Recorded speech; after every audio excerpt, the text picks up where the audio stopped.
Auction time. This is the 4X series auction. 4X01. This one is on video from last night.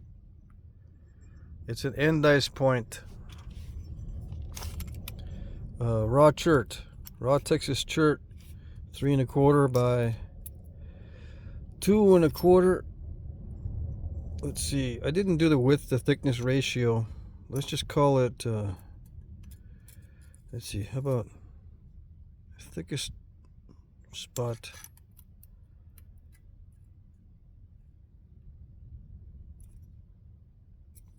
$50. And then it is like 10 or 9, 8, 6 to 1 at the thickest. Okay, let's see. Out of curiosity,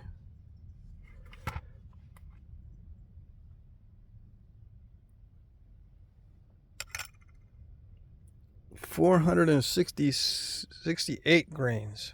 468. Okay. Grains, not grams. All right, so yeah, you can look at this, see the whole process on video. It started out with a ring crack right there. There's still some of it left. See that? I didn't take all of it away. I did kind of chip a little bit on this side to get it kind of sharp. But anyway, I signed it already. That's my signature. Can't see it. It's got some translucency. Yeah, I signed all my points that way.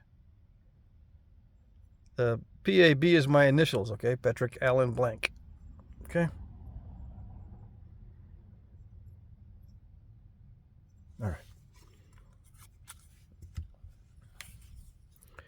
Oops. Come on. 4X02. This one is a Marshall point. And, oh gosh, I think I did do it on video.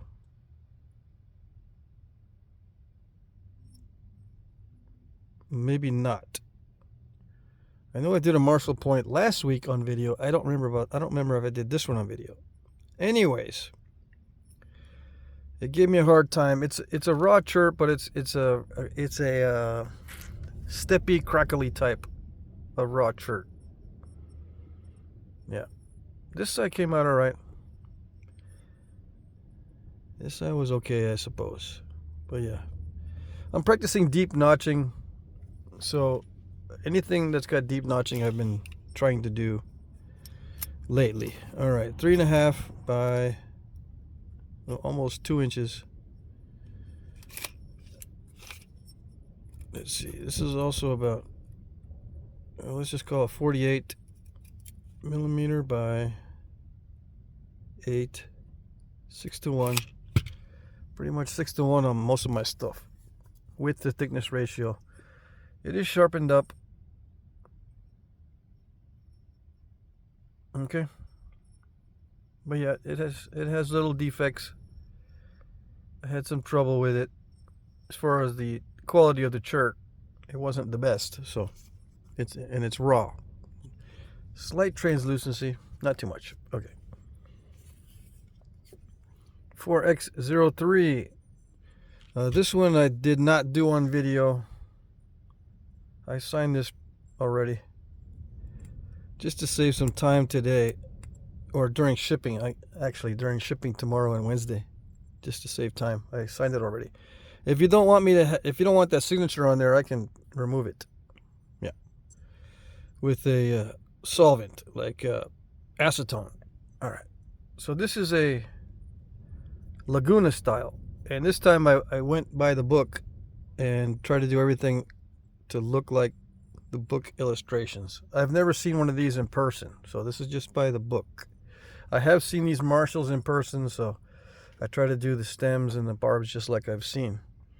I have not seen an Endice in person. I'm just going by the book on this one. Okay.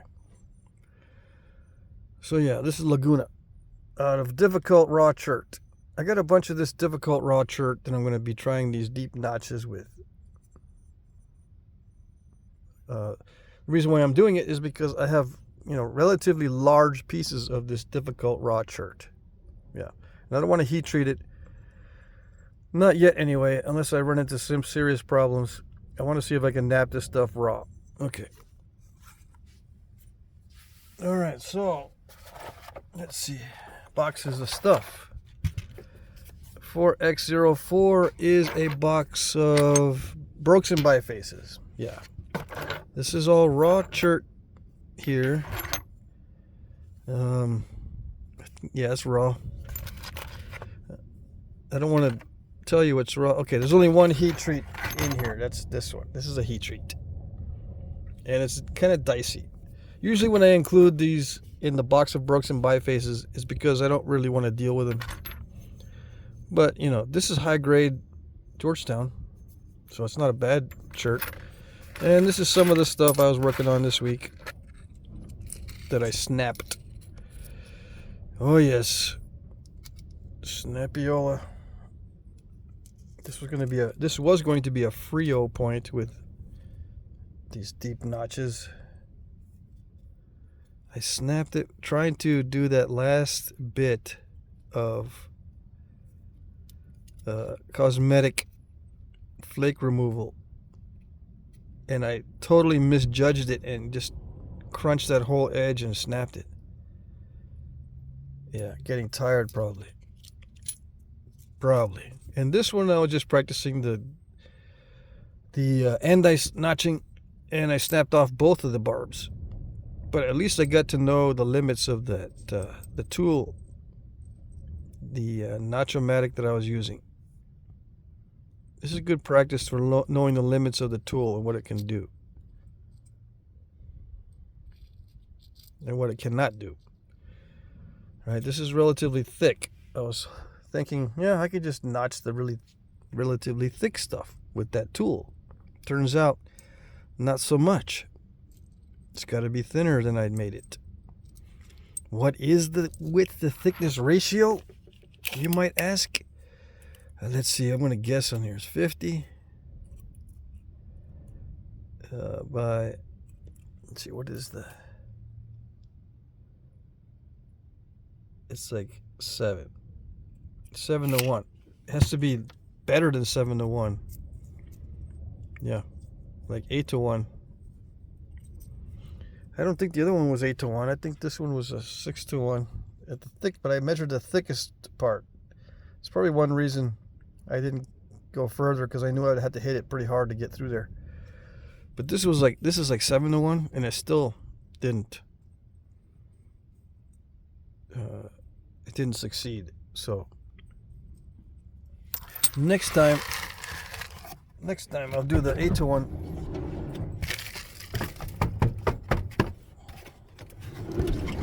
Excuse the crumbs in there. I was bifacing this morning to try to come up with some more stuff. All right, so this is not really a biface, it's a broken biface. Yeah, overshot. But it's good quality raw. Okay? All this stuff is for fairly good quality raw. There might be some mid-grade stuff because of the inclusions. See the crystal pockets, but they shouldn't have any issues. I try to take out as many issues as possible, because I was going to use these myself. These two are high-grade Georgetown. Okay? And I just included these in here because I really don't like working Georgetown all that much unless that's the only thing I've got. Okay? Let's see. 1, 2, 3, 4, 5, 6, 7, 8, 9, 10, and these little brokes. 10 bifaces and the little brokes. Okay? Raw chert, except for that one, it's heat treat.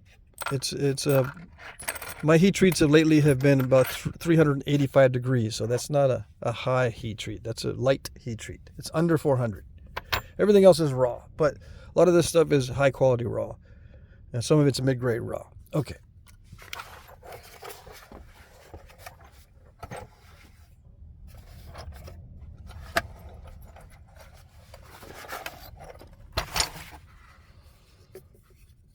4X05.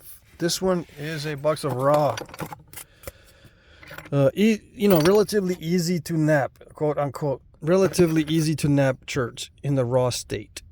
This is a Belton type chert, kind of chalky, but easy peasy to nap. Yeah. This is raw butterscotch Flint River chert from Georgia. This is a swirly chert from Georgia. It's a piece of root beer chert.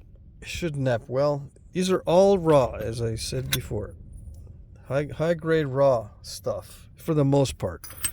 Sometimes you'll encounter some issues that I don't see in the stone.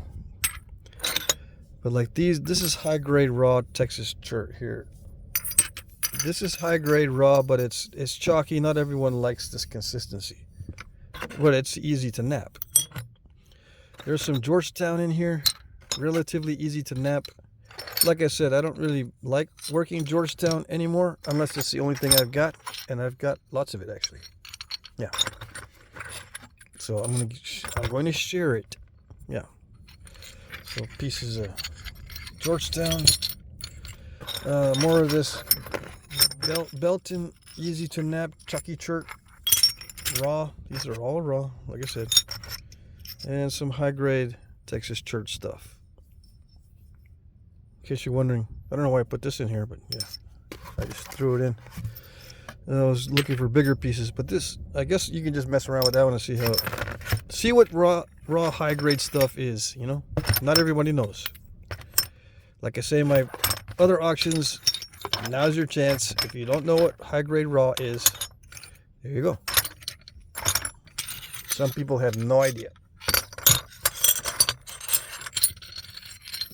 They don't even know there's such a thing. Yeah.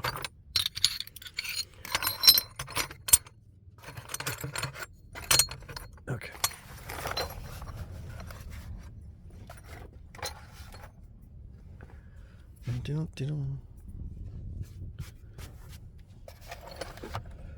All right, I got two boxes, very similar, so I'll do these together. 4X06 and 4X07. This is all random heat treats. Texas chert, and there's some Georgia chert in here too. Okay. I'm going to do these together to save time, but I'll just show you. You know, they've got some cortex on them, so I would consider these mid-grade, but the heat treat itself is upper mid-grade to high-grade heat treats. Now this is a mid-grade. I just threw that in here. This one is not as good as the other ones, so this one is the exception. Everything else is upper mid-grade to high-grade. Yeah. And yeah, I've took some chunks off. Yeah, see, it's glossy right there. I tested all of these this morning. That's why there's crumbs everywhere. This is all good stuff. Heat treat to 385 degrees, which is a light heat treat. This one, I hope there's no issues with it. Sometimes I can't predict what's going to happen when it's got cortex, but I tried to give you enough thickness so that you can remove the cortex. All right. Now this is a Belton chert, but it is a heat treat. It naps a little bit easier than the raw stuff, but it's a light heat, so it doesn't make much difference on that one. I just threw it in, I don't know why, into the heat treat turkey roaster, or into the roaster for the heat treat with all this other stuff. I just threw it in there, I don't know why. Anyway, this one is a mid-grade. This one is a high grade. This one is a high grade. What's the size on this? It is 4 inches. That's the biggest one in here, I believe. This is all box number 6. All right. This is a high grade. Yeah. I tested that this morning. I tested this one this morning. This one is a mid grade. I'm not sure exactly if you're going to have issues with it because there is some concrete in there. It's nappable though. It's all nappable stuff. It's not going to interfere with the flakes all that much, if any. Yeah, and just chunks. It's good. They got enough meat on them so that you can remove the cortex but this is high grade stuff here. Same with this. I think this is from the same stone. Yeah. Okay, another piece of Georgia chert heat treat. Yeah, hopefully there's enough meat on here that you can get something out of it. Okay, let's dump the crumbs.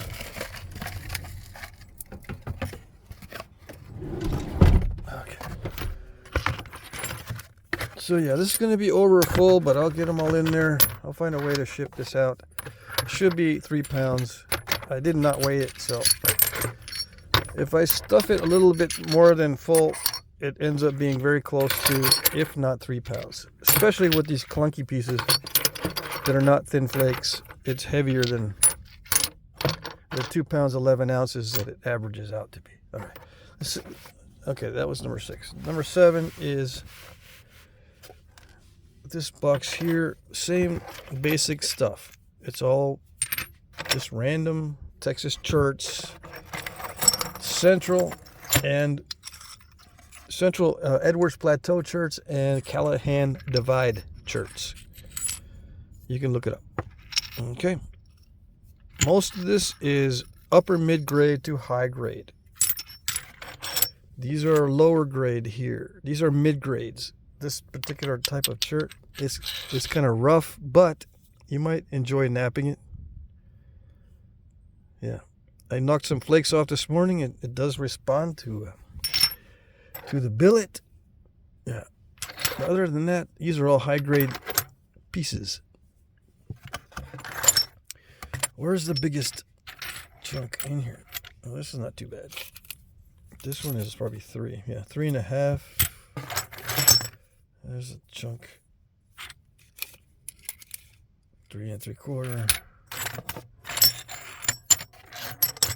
I think the other box had the biggest piece so far. This one here is 3.5. Okay. So yeah, there's Georgia chert. It's all heat treat. It's all going to be high grade stuff, except for a couple pieces that I showed you already. Some of it's very translucent, some of it's not. Like this piece, I don't think it's translucent at all, except around the edges. But yeah, just empty it all out so you can see it all. Some of this might have crystal pockets in it. This stuff here, I tried to give you the stuff that's not infested with crystal pockets. That's the only one I see that might be an issue so far. Yeah, the rest of the stuff should be good. This one sometimes will have a crystal pocket, but I didn't see any.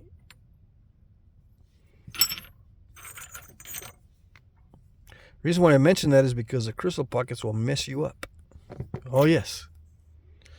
This one is just a random thin flake. You might not be able to get anything out of it, but it'll give you a feel for the heat treat before you tackle one of these other pieces. Yeah, this is kind of chunky. All right, so let's empty this.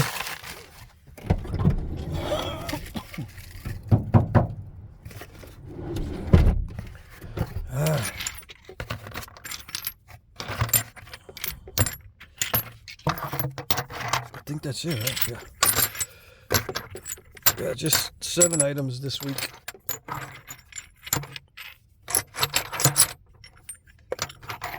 And if you find a piece of heat treat in here that you are thinking that, oh, you need about 10 more pounds of this and your life will be complete. Do I have any more? No, I'm giving you my best stuff. I mean, I'm selling the best stuff I got. If you find a piece that's exceptionally good in here and you want more of it, sorry, but the best stuff is hard to find.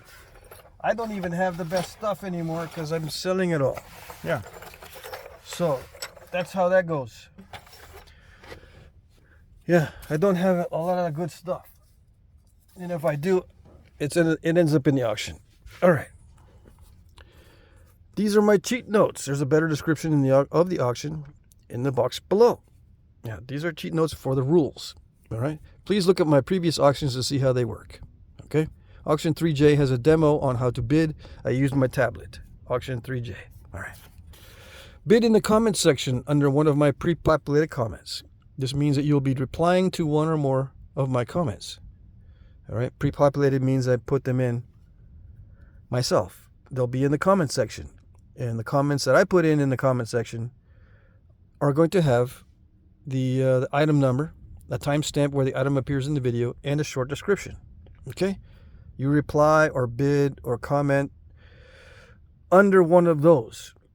Now, if you don't know how to do that and you get confused, make sure you put the item number into your bid reply or bid comment. Okay? So that if it's not in the right spot, at least I know which one you're trying to bid on. Okay? Yeah. That helps. All right. I will like your comment if I see it. That's important. Sometimes I don't see comments. And you can send me a screenshot. Last week, someone sent me a screenshot, and sure enough, his comment showed up on his screen, but it did not show up on my screen. Yeah. And other people did not see it either. So I have people that I email and I check with them too. Did you see it? No. Okay, well, something's wrong with YouTube. So just be aware, if I don't put a like on your comment, I don't see it. Now, in the beginning of the auction, I don't check that often, but toward the end of the auction, like the last couple hours, I check a lot. So if it's like the last hour of the auction and you don't see a like on your bid, it's probably not visible to me. So bid again or send me an email and ask me what's going on. Okay. Okay. Try not to bid at the last minute. Yeah, try. Hold back on bidding and don't try at the last minute. If there's a lot of people bidding, okay, fine. But, it's better and it's more polite to not bid at the last minute, just as a general rule, okay? I'm using YouTube's time tracker. This is another thing, and it's not always accurate. It can be up to 2 minutes off. So YouTube's time tracker can disqualify you even though you're on time and I know you're on time. If the YouTube time tracker says you're not, then I can't count your bid, right? It can be off a little bit. Shipping is free in the U.S. International shipping is discounted but not free. Now, these are some of the rates. Canada is usually cheaper than other countries, but you never know. What happens is if you're an international bidder and you win, I don't give you a final total until I take the package to the post office and they actually mail it. I've been quoted different package rates online and stuff, and they're never the same as if I just go down to the post office and actually ship it. That way I know exactly how much it's going to be for you. So let's say I go down to the post office and I do a small flat rate priority box or something of that size as a first class package. Okay, if I send it as a first class package, which is normally what I do for international, it's about $40, between $30 and $40. Now, to send this size box domestically to the U.S., it's like $10. So I take off $10 from the $40 or the $30, and it ends up being like $20. Okay, in Canada, I can usually send it for $20 with the first class, and if I take $10 off, it's $10 for you, right? I discount the international shipping by the amount that it would normally cost if I send it in the U.S. Okay. Hopefully that was clear as mud. All right.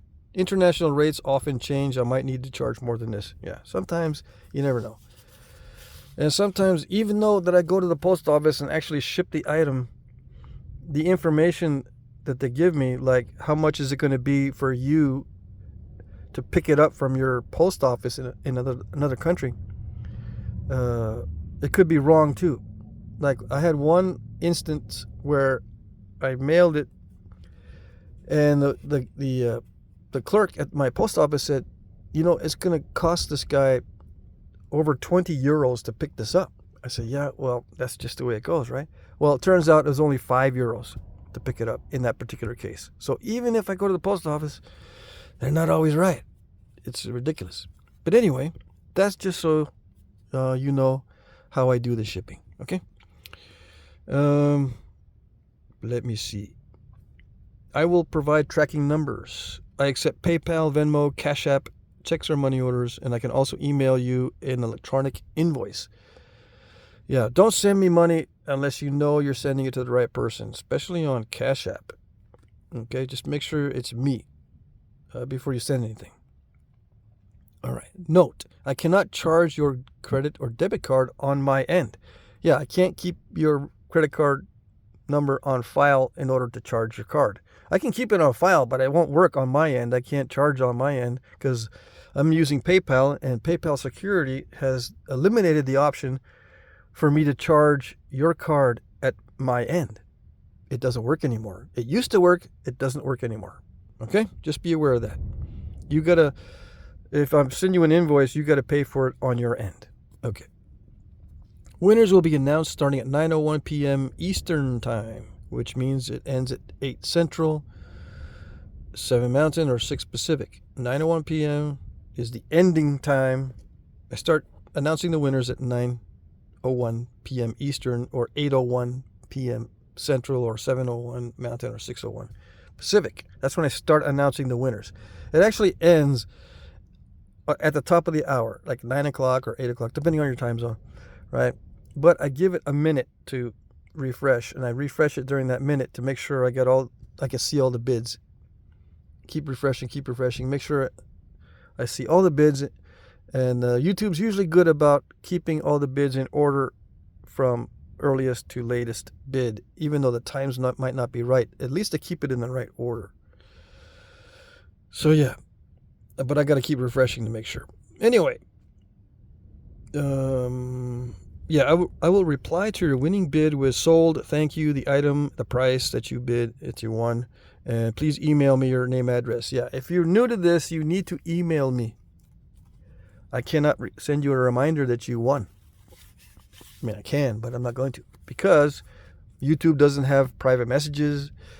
I'm not going to look you up on Facebook to find you and say you won. No, you have to look in the comments section and make sure you see my comment, or make sure you look for my comment. If you won, I will reply to your winning bid with sold, thank you, blah, blah, blah, blah. You need to email me your name and your YouTube name. If they're different, I need to know if they're different, and your address and your method of payment, what you prefer. Now you can say, I don't prefer nothing, you tell me. Okay, I'll tell you that I'm using mainly PayPal. Okay, but I also accept these other forms. Okay, so there you go. There's more of a description down below in the description box if you have further questions, or you can email me. All right. Okay, I hope you liked today's items. I hope you guys had a good weekend, and good luck.